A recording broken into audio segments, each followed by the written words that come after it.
this episode of Battlefield Recovery, a shocking discovery.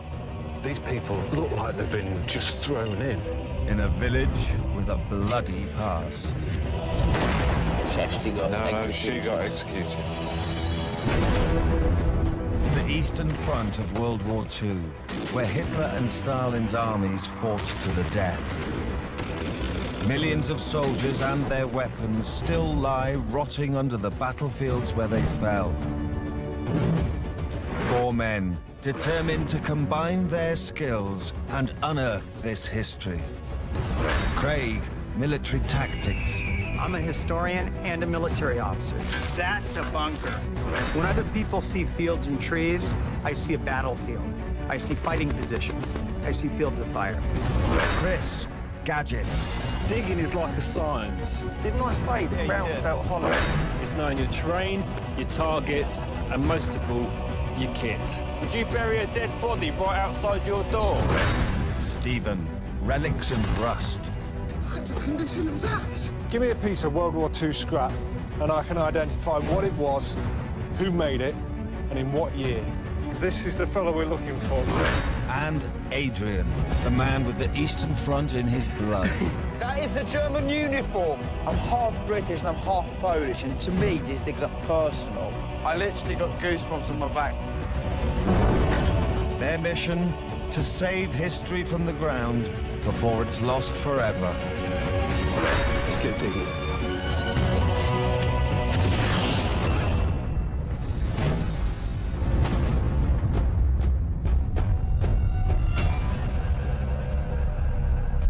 Northwest Poland, 1945.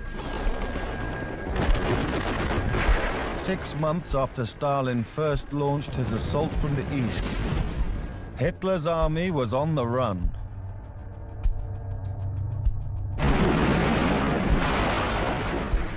The war in Europe entered its bitter endgame as the Soviets closed in on Germany.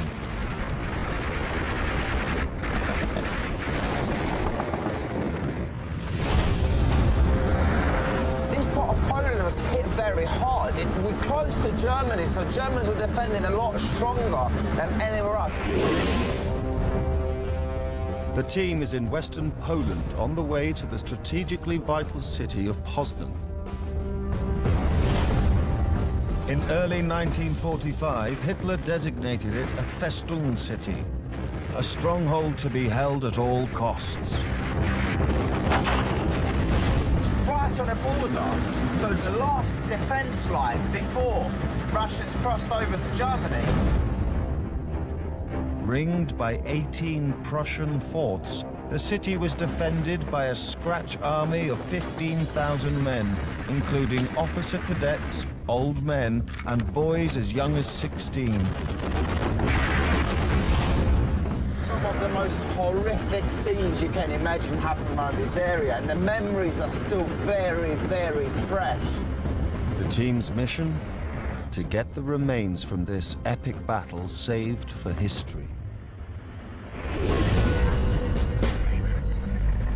They've got a tip-off suggesting there may be combat remains in a trench line around Poznan's Fort Number 3. The only problem is, the place is now home to a zoo. It's not what you call an easy access site. Digging has taken me to some pretty strange places, but a trip to the zoo is definitely one of the weirdest. All right, OK, guys, this is a 1940s map of Poznan. So the fort's on top of the hill over on our right-hand side. We're sort of going in a westerly direction. Is the river?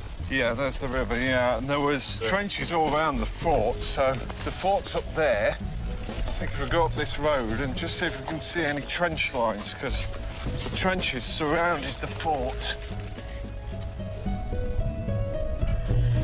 Craig, can you tell me a bit about what was going on here? Well, best I can figure, with the fort this way, pretty close to us, they probably would have had trenches just forward of the fort. Yeah. You know, as a last line of defense. So things are going to be pretty violent right here. Very, very violent. Must have been bad. Yeah, because coming into the Russians, and behind them are walls. How about this? Yeah, that's a trench. Look at the way it zigzags further into the wood, look. Yep. The trench line that the team has found appears to run some 15 meters south of Fort 3, parallel to the fort's defensive walls. How dangerous is this trench? The trench was dangerous when they were fighting in it, and it could probably be pretty dangerous now. There could be live ordnance everywhere, so be careful. Right, should we do some detecting then? Coming in Goes up for a long, long way, doesn't it? Metal everywhere. Signal. Targets all over the place. Iron, rust, bad stuff, bad stuff. Bloody hell. Every one of those beeps you can hear is a bit of metal. Bit of barbed wire.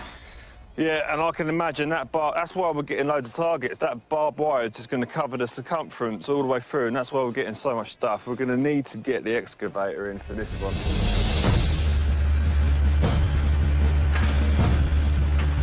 We've got a zigzag in the trench here, so it's likely to be where troops have gathered, so we're going to try here first and work backwards. Adrian, give that spoiler a scan while you're over there, mate. I will. Important. The deeper we go, the more signals are appearing. But that's a good thing. Yep.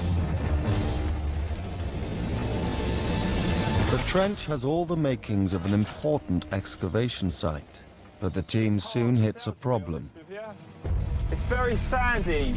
It's what we call fluffy. It's like fluffy earth. And it's not very good for detecting in because it's not as compact. The best earth to detect in is really, really compact earth. They need to get past this loose soil to the bottom of the trench, where there should be evidence of the battle.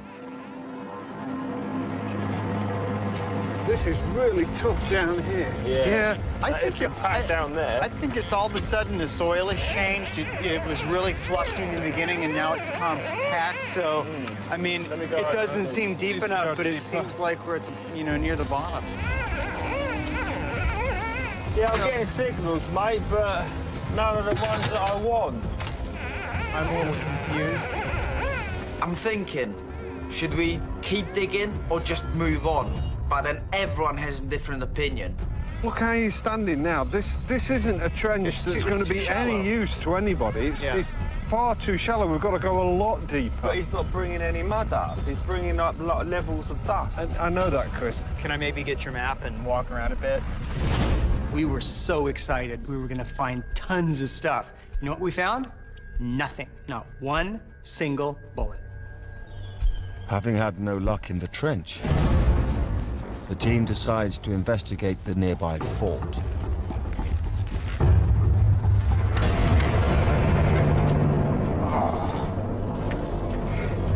Wow. Whoa! That's pretty cool, isn't it? Could the fort's position and layout give them a clue as to exactly where the trench fighting went on? These were 19th century forts, built in the 1800s by the Prussians when they ruled this part of Poland. Built with 10-meter wide ditches and brick walls, the Prussian fort was adapted by Hitler's army to withstand the fiercest artillery fire. These are typical, like, machine gun slits, look, in this wall. That's right. So they've got the whole of this entranceway covered. You can't get past here. You've got 1, 2, 3 machine guns at you just in that little bit there. And I'm then sure. you've got, look, all the little square holes. I bet there was machine guns in every single one of those.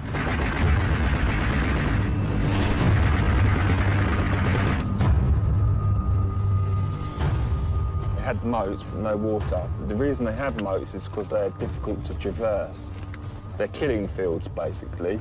You get caught in them, you get shot, and you're dead. There's no need to have any water in them. They're good enough as they are. Seeing the strength of the fortifications, to me, made it seem so odd that we hadn't found anything. Do you not find it weird that there's absolutely nothing in the trench?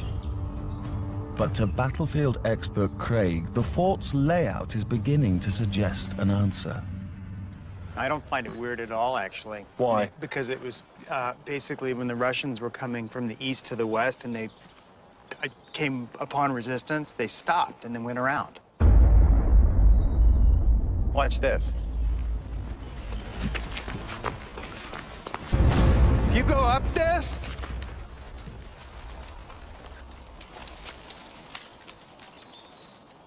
you can shoot over the top. That's exactly where they done it. As soon as they got in past this bit, you would have had, I would have MGs up there at the end of that tunnel. Yeah, but you got them in here as well. It would have been carnage. That is steel plate. Out on the roof, Craig's theory that there are no finds in the trench because the Soviets went round the well-defended fort starts to make even more sense. That's an excellent position, isn't it, up here? Oh, you could this is like a turkey shoot. Yeah. Now it doesn't even matter if you take the machine gun slits down the bottom. It makes no difference because they're up here as well.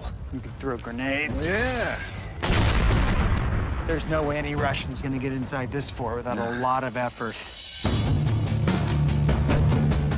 So now, thinking the Russians advanced by skirting around the fort, the team redirects the trench excavations 200 meters to the north.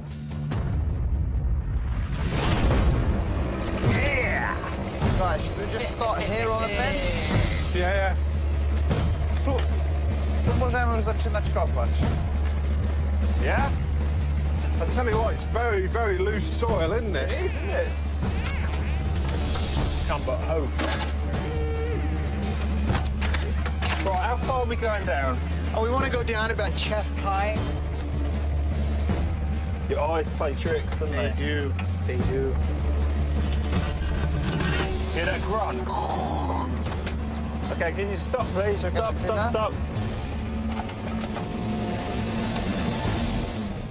There she is. It's a big bit of metal, mate. Hold on. After moving the guys 200 meters, I was very thankful that we'd found something, because it meant we were at least digging in a better place. Is that a spring? Yeah, I think it is. Does it go down here? Yeah, no, I think that's totally a spring right there. You're right. Could this be part of a firing mechanism then? It's too thin, actually. It's probably some sort of a crate piece of something. No, it's a spring, though. Yeah. A spring, yeah. That's as exciting as it was in Poznan. It's certainly evidence of fighting going on here.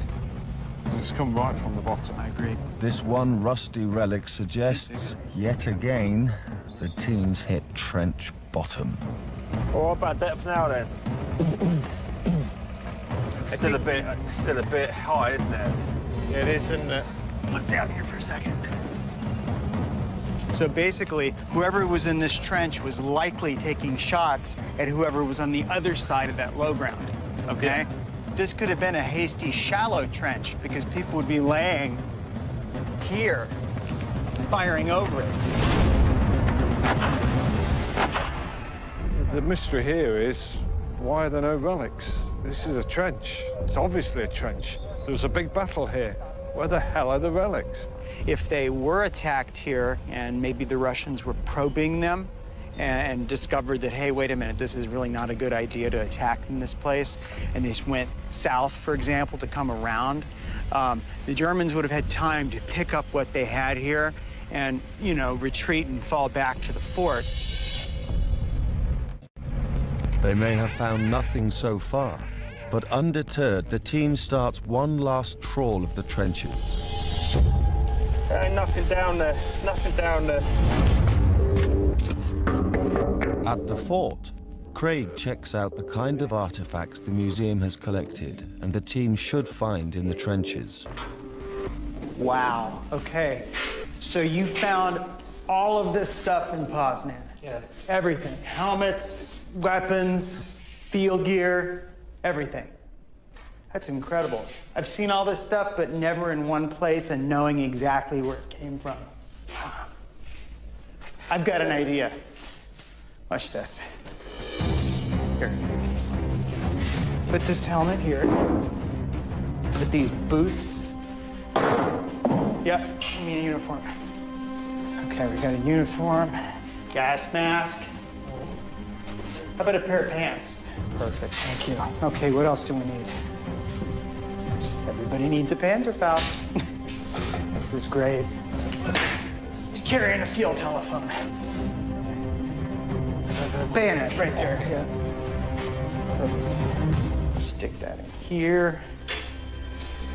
Okay. Yeah. And just... What? A knuckle duster. Yes. That's I don't know. This is wow. It's personal. Somebody made this, and it's so. I mean, it's just brutal. This is the end. This is the end. You don't have anything else. This is the end. Dating back to ancient times, knuckle dusters concentrate a punch's force, breaking bones on impact while protecting the wearer's own hand, ideally suited to the vicious intimacies of trench combat.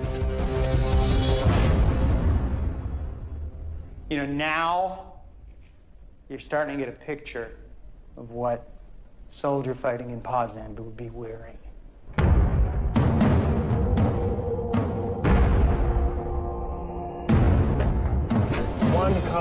One cartridge. You'd expect one cartridge. At the trench line, they're 4 hours into the excavation, and there's still nothing to show for it.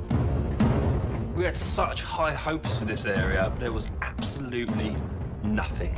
This trench, at this point, at this time, is absolutely void of any items. No other way to put it. We'd reached a complete dead end. If the team wants to find evidence of Poznan's German defenders, they need to go back to the history and come up with a whole new plan.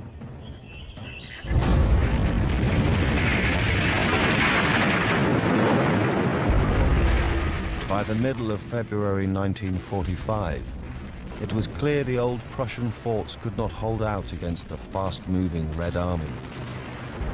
The Russians took them all, including Fort 3. The Germans had lost over 5,000 men, and 90% of the city was destroyed or damaged. Major General Gonnel, an ardent Nazi, gave his army orders to capitulate. Most surrendered, a handful escaped. It's reported that Gonnel's final act was to lay down on the swastika flag and shoot himself.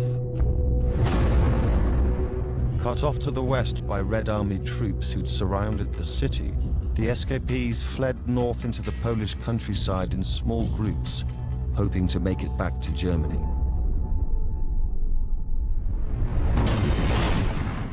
The team decides to follow the trail of the fleeing soldiers. The guys are abandoning the city to look for the desperate men who tried and failed to get home. There was no point in hanging around at Poznan Zoo anymore. We needed to cut our losses and trace the route of the German retreat. The wall out here must have been an absolute nightmare. You see how flat it is?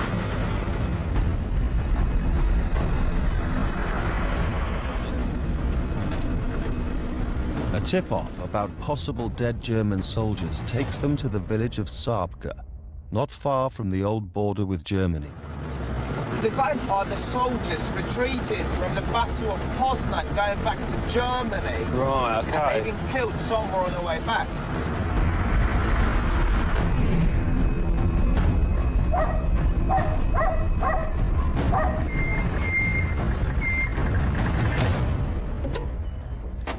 Hello, mate. Spikes and spades today, yeah? Spikes and spades. Spikes and spades. The report about the suspected site came from local archaeologist Max Franskowiak. I will show you where the German soldiers are buried. This place is behind of this cemetery. If Max's report is right, German soldiers had been buried in a pit just 4 meters from the main village graveyard.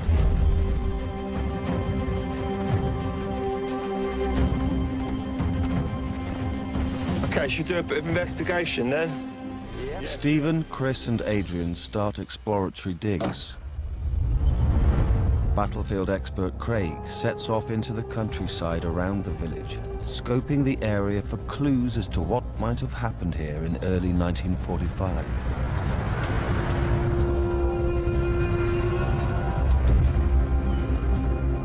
You know, I'm looking around. This landscape is absolutely barren. You know, if you're the German army and you're in retreat, you're cut off from all your supply lines. So if you want to eat, if you want to get warm, find firewood, treat your wounded, get some water, take a rest, you got one choice. You got to stop in every village you can find, like it or not. These villages, not friendly places. After years of brutal German occupation, some locals may have risen up against the retreating soldiers.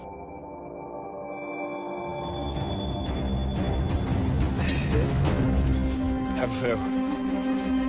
The team's first problem is where to focus the excavation for the dead German soldiers. Yeah. Go deeper. Go deeper. This was a really tricky site. We were on village land with village regulations.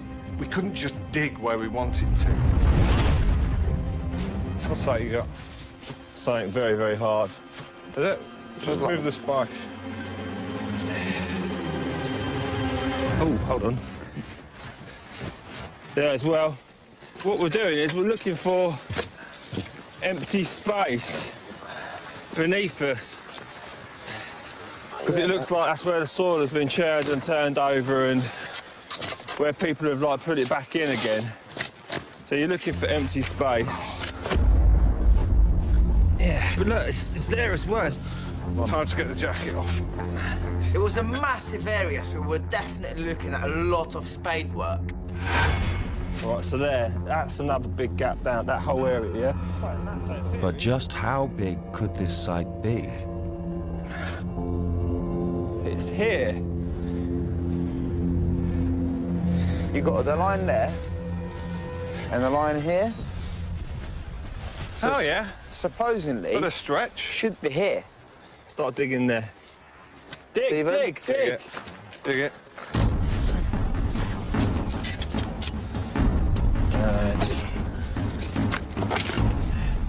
Move. 3. You've got to put your back into it when you're digging. This stuff isn't going to come out of the ground by itself. And we really, really wanted to find some evidence of German soldiers. 3 men in a small hole, it can get pretty intimate at times. Oh, shit. Should we try to do it from the top, Steve? No, you won't get down deep enough. It's fair to say that after a few hours of digging, we'll get pretty annoyed. Right, Stevie. I'll give you one thing, Chris. Mud doesn't fall back. Seriously. Don't say to me, mud doesn't fall back in. I know that. Why are you being so f***ing anal, mate? How am I being anal? You are. How's that? I've been digging for a long time, and I don't really appreciate people telling me what to do. Do you understand why I got the hump? No. You don't. Why have I got the hump? Because you're saying stuff and then somebody somewhere along the line is repeating it. Mud doesn't fall back in the hole, Yeah. right? Yeah, because... OK, what have I said? Yeah, I didn't mean it in terms of digging. I meant it in terms of us digging, because the hole refills it bloody self. When you're desperate to find something, you can argue about anything. even mud. He wasn't saying you don't know how to dig in the mud. He was saying he prefers to dig in mud because it doesn't fall back in again. If you cut a clod of mud out... I didn't hear it that way. No, that's what I said to you. You're taking it as a personal attack, and it's not. I apologise. I'm sorry. I have taken it completely the wrong way, obviously. Chris lost his rag early because he thought Adrian was telling him how to dig. He wasn't. He was just hearing him on because he was frustrated. When you don't find things, it's the hardest part, and you start to miscommunicate sometimes, but I certainly do. All right, so I've done some research. I'm going to go check this story out about these soldiers who are said to have died here. After scoping the local countryside, Craig's returned to the outskirts of Sabka. All right, this looks like my guy. He's meeting someone who knows about a battle at a bridge less than a mile from the excavation site. It is said to have been the scene of a desperate fight between fleeing German soldiers and Soviets, who, at this point in the war, had taken control of the area. Hey, Leszek. Hey. I'm Craig. Craig. All right, so what happened here? Było dwóch Niemców w tej stodole. Ruskich zaszczelili. From over there. Ja. Okay. Tu. I później zawieźli ich tam, pochowali. Okay, so what you're telling me is Russians were coming from that way. Tak, Germans were over here. tak, They started to fight, tak, and 2 Germans died there, tak. and the Russians went through, and then people from over there came and got the bodies and buried them over there.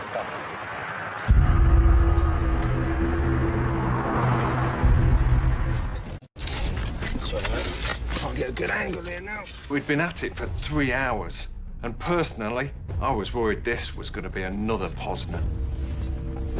What's that there? And then, 1 meter down, a discovery. What you got? Oh, a bit of cloth. That's a bit of fabric or leather Yeah, it that is, you isn't just put that on the last spade. Yeah. Cloth is a good sign. Yeah. That means they dressed, and we might be able to ID everyone. Your blood's up then. It can be the tiniest scrap, but you think to yourself, at last, we're on to something. Wait. I think I've got a bone. Okay, I think I've got a joint here. Good. All right. To get the rest of this out somehow. Is that? Can you do me a favour? Can you grab my belt? Belt. It's a joint. It's a joint. Yeah. All right, we've got bone. Let that steam up. Right, there you go, mate.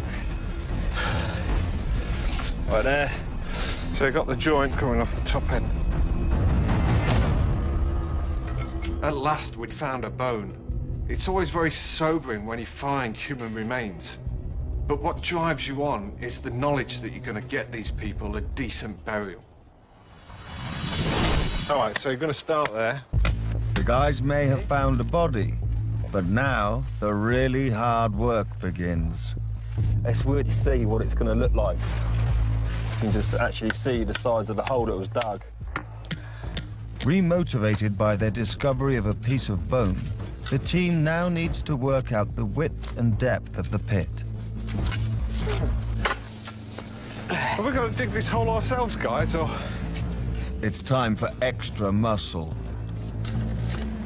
Oh, hooray, reinforcements. Hey! Hey, guys. Archaeologist Max has called in his excavation team from Pomost, an organization dedicated to finding and repatriating fallen German soldiers. Every once in a while in the digging world, you come across the good guys, the licensed diggers who want to preserve history and respect remains like us. Pomost are the good guys, and it was great having their help.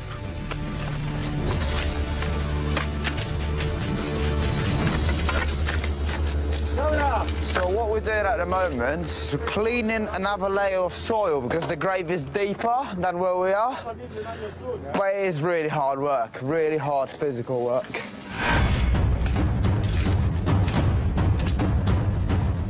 It's not long before there's a change in soil colour. Szlak trafię tym pędzelkiem. So what we're seeing here is two totally different colours of soil. The brown soil is where the body decomposes, and this is why it's a lot darker. And this is what tells us there should be a skeleton. Max, is that a skull? Yes, it's a skull. Wow. Straight away, I was thinking of one thing. Craig's account of fighting at the bridge. All the reports that we've heard said there was at least 2 German soldiers. I mean, these might be these guys. At that point, I was absolutely buzzing.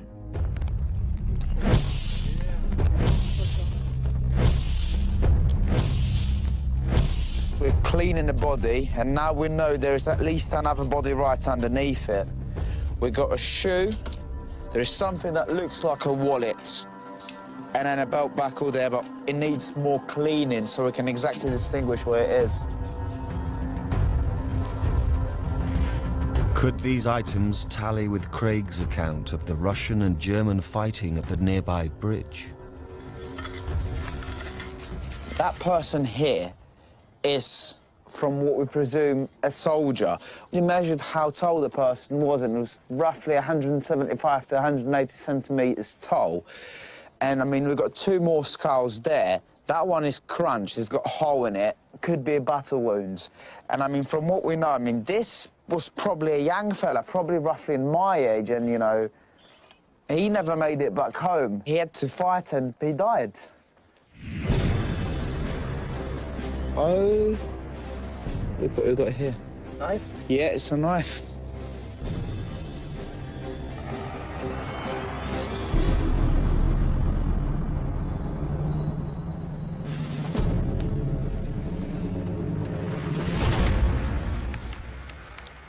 So, Max, this is the wallet that we found. Look. No papers, no documents. No, just coins. Just German coins. Only Germans would carry German Reichspfennigs in their wallets, and this added to the military uniforms which we found on the bodies makes me feel very confident that these are the retreating German soldiers we were looking for. No, look. Oh! That's a little cross. That's a little personal cross. Someone actually had it as a lucky charm. I mean, it's a necklace. You can see a loop, and I mean, it feels amazing to hold it in my hands. Unreal. I'm speechless. It's always sad when you dig up human remains. You can't help relating it to yourself. You think, who was that person? You know, who was their family? But it does feel good that we're going to get them into a proper grave.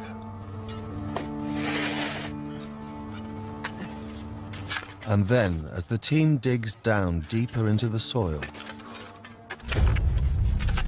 they discover what seems to be further evidence of bones without military clothing. The pit in Sabka seems to be harboring darker secrets than anyone's bargained for. These people look like they've been just thrown in. There's no deliberate placing of a body. This one's got an arm obviously underneath the body, and then it's lying on top of that one that's the other way round. Yeah. You know. Okay, so that's the pelvis there, right? Yeah, that's a pelvis. And if you can see now they've uncovered that one body, what they've now got is another 2 legs coming down to another pelvis, and it's going underneath the feet of this body here. Adrian's just uncovered an arm, look, bent at the elbow. Okay, I see. So 2 bodies. 2 bodies. 2 German bodies? Don't know at this point. Need to see if there's anything identifying on them. The top body is entirely naked, but among the remains of the second body, What have we got there, Max? there's an intriguing fragment of metal. I think this is badge. Wow. This is badge of German Nazi female organization. Female? Female. Wow. When I saw the badge and realised that this person was a woman, for me it was very difficult because you always associate war with men, and to find a woman is just so surprising. Women in a grave, that really shocked me. It made me have goosebumps on my back, and it got all of us asking all sorts of questions. To be honest, I think she was fairly proud of who she was. That's why she kept the badge right till the end. Yeah. Because, you know, knowing Russians are approaching, the first thing you do is you get rid of a mark like that from yourself. Yeah, you do. Yeah, I would.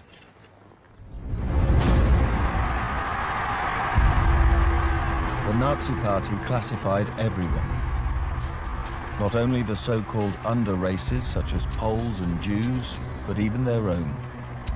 They created dozens of different badges so Germans could display the precise type of their loyalty to the cause.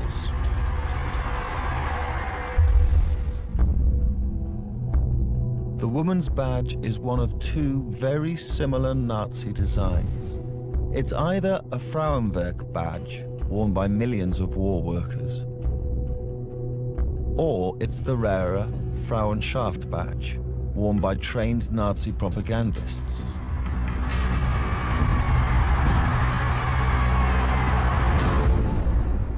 It's very tempting to take it out.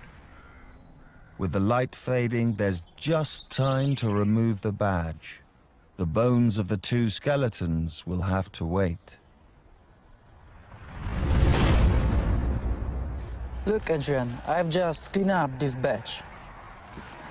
It's members' badge of German Nazi Women's Trade Union. All right, yeah, it's Frauenwerk, yeah, it's that one.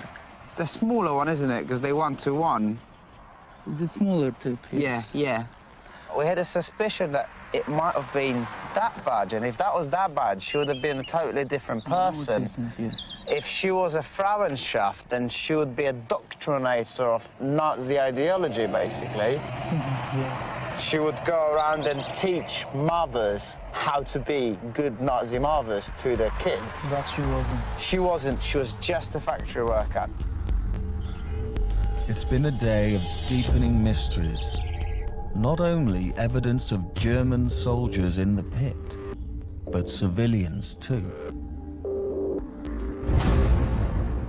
The team caught up and discussed their findings.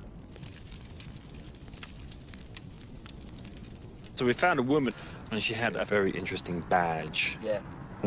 Yeah. It identified her as a woman to begin with, and then it also identified her as belonging to a Nazi organization. Well, it also identified her as an ethnic German. Yes. Think about it for a second. You're the German army and you're moving east. Yeah. How easy was it for the Germans to take Poland? Their half. Very easy. It was a cakewalk, right? Yeah. Their intention was to populate the land with ethnic Germans. Yeah. So, what do? They take ethnic Germans, mostly women and children, because men are fighting, right? And bring them into the east. That's exactly what happened. Now, fast forward to 1945. It's going the other way. Yeah. Okay? The Russians have pushed the Germans out of Poznan, and they're fleeing back to the German borders, right? When the Wehrmacht pulled out, all of a sudden, they're outnumbered 10-1. Yeah. What happens? Russians or Poles pull them out, kill ethnic Germans, and bury them in the most logical place, which is exactly where they had been burying the war casualties. So, Yeah. wrong place, wrong time, and yeah. Scary. And here we come. But the team still doesn't know who killed the woman or how she died.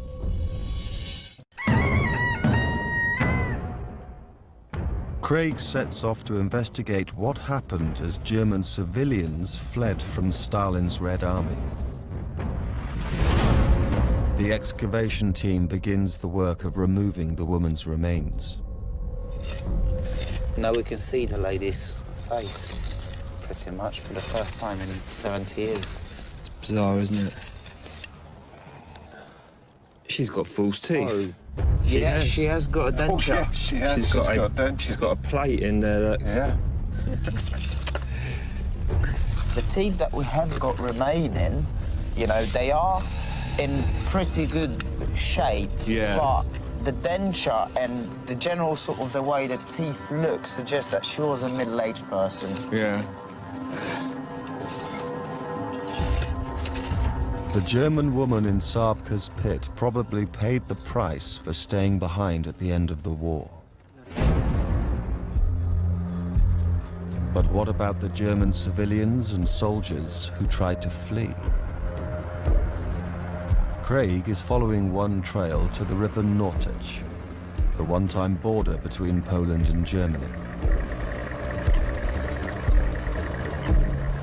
This is it, 1945. This river is frozen over, it's so cold. And guess what? The Germans want to get across and they want to get home, desperate to escape death. Come over, so many try to cross at once, they break the ice, they fall through to their death.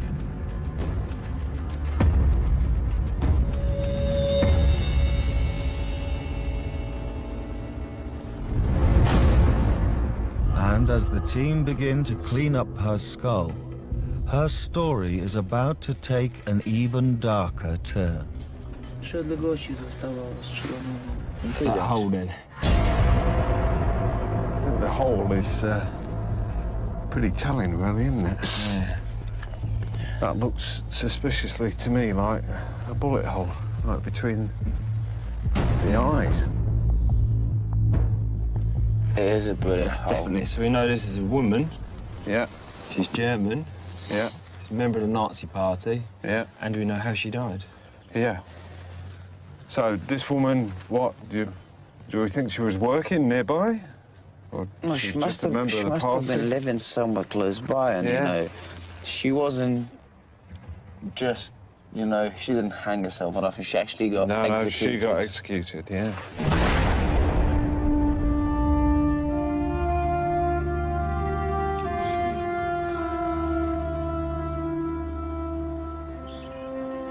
So Max, is that the exit hole there? Yes. So the bullet's gone in. First hole. Yep. The second hole. So the bullet's gone in here, between the eyes, and it's come out. Well, it's come out right there, isn't it? Yeah. With that sort of entrance and exit, that's a close-range shot. Somebody's almost put the barrel against this woman's head. Yeah. And pulled the trigger on a gun. Somebody's looked this woman in the eyes as they've killed her. Yeah. It was the most chilling moment of my life. Suddenly I was thinking there's no safety in being a civilian. Not in 1945. By the end of the war, everyone is involved.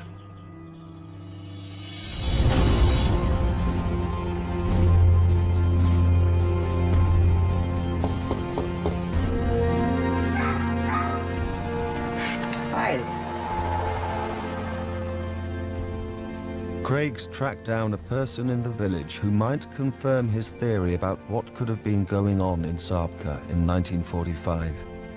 Is that the spot? Okay. So right over by the graves, but right over by the graveyard, the digging. Thank you very much. Sophia's 97 years old, and she's been around since the war. She wasn't living here at the end, but her husband was, and he saw everything. In fact, somebody knocked on his door, and they asked him to help dig a pit right over there and put a lot of bodies in it. Now, who are these bodies? These were Germans, not just German soldiers, but German civilians. And why were they being killed? Why? Because guess what?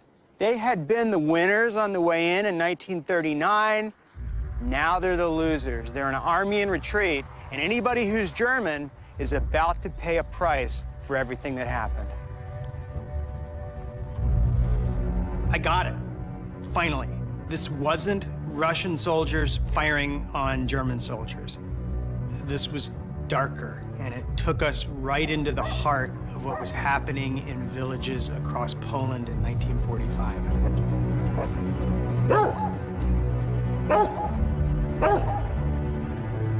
At the end of World War II, Sabka was a divided village. Some German occupiers, some native Poles. The story of what happened here begins with resentment growing over something relatively insignificant. Sabka's churchyard bell. Jaki to jest dzwon? Niemiecki. Is it a German bell? It's German. Ah! Wow. Made in 1915. Z 915 roku. Tak, tak. Yeah. You can see the date on it just there. That's crazy. To wtedy oni, Polacy, nie mogli dzwonić, tylko Niemcy. So, before the war and during the war, when there was a German burial, only a German person could pull on that string. right. Really? Yeah. Wow. Polish people couldn't touch it. Don't know how I feel about ringing that now. Yeah.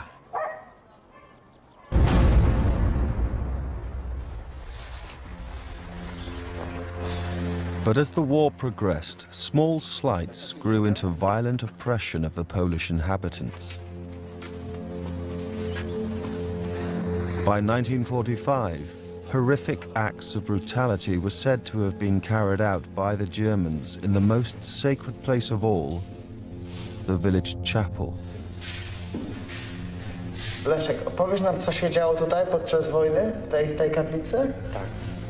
Drzwi zamykali i takimi pałami mama opowiadała.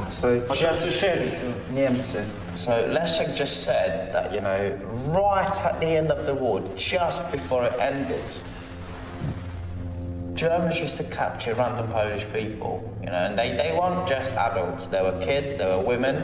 Bring them here and just beat the hell out of them every single week at night. What, in here? In here. Right where you're standing. 20 lat. His mum was 20 when she seen it, and so she remembers it quite in detail. And apparently it was very horrific when she walked in here, and you know she seen the floor after the night of people being beaten up. Słyszała, jak straszny był krzyk, pisk. You know, she heard all the screaming and, you know, the begging and... Yeah. It is perhaps understandable that the violence the German occupiers meted out in the chapel may have tipped some villagers over the edge. Being in the chapel gave me the creeps, but it made me realise that perhaps the Germans in the pit were victims of retribution from the Poles for the atrocities that they'd suffered throughout the war. If I lived in that village and one of my family members was tortured in that church, I would really want to take revenge on the people that done it. After the church, we were all focused on one thing, finding out for sure if there was anything else in that pit.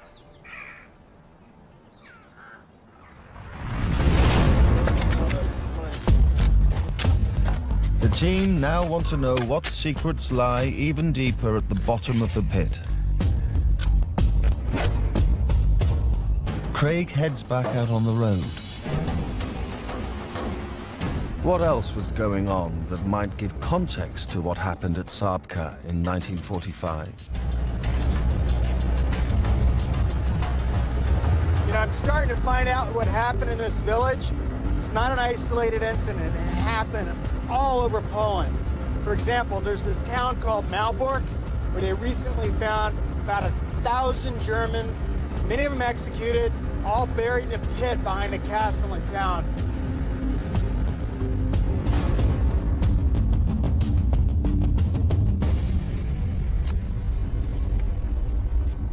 All the other guys have just gone for their lunch, and I'm really warm, so I've stayed behind, just watching the Pomos guys checking the hole.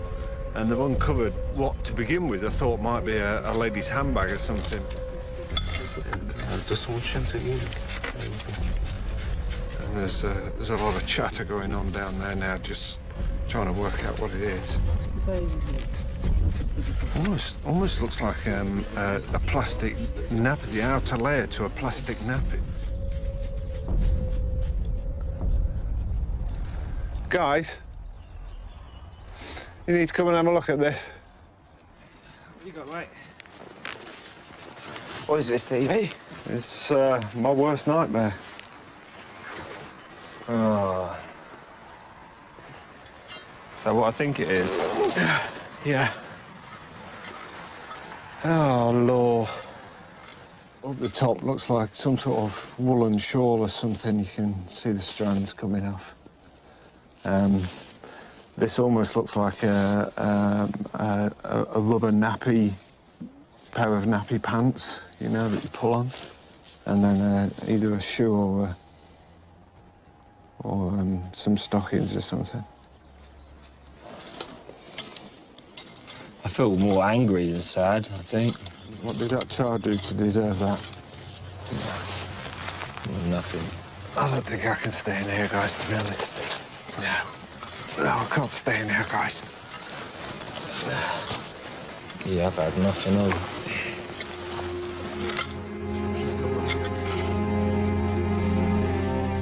The bones have disintegrated, but the shoes and clothing suggest the remains of those of a child about 3 years old.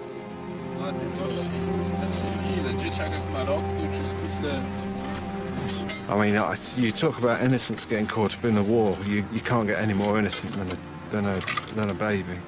We found victims of war who are not soldiers. They had nothing to do with the military.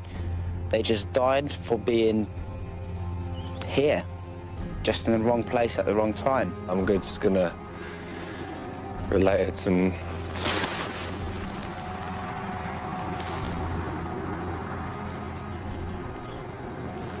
I just relate it to my daughter, and that's because she wears clothes, small children's clothes, and I can't think about it. Sorry guys.